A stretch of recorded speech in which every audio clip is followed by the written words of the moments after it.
Question number 4, which one of the following flow diagrams shows a cut that has capacity of 19? Oh, okay, so cut that has capacity of 19.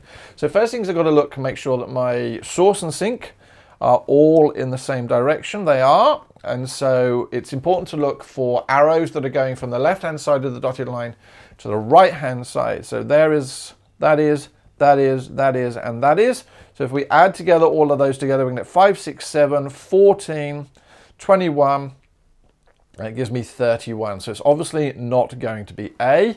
Let's try again. So that one counts, that one counts, that one counts. Oh, the 10 in that situation doesn't count because the arrow would be going from the right to the left. So 5. So now we're going to add all those individual capacities. 5, 6, 7, 7, 14. That would be giving me 21. Nope. Let's try again. Okay, so yes, yes, I wouldn't include the 7. I would include that 10, but I wouldn't include that 7. Because the arrows are going the wrong way. 10, 11, 12, 17. Which one are we actually looking for? We're looking for 19. Keep going. Notice again the highlighting I use. I use my highlighting to make sure that it makes sense. All right, 5, 6, 7. That gives me 14. Wouldn't you just know it's going to be the last one?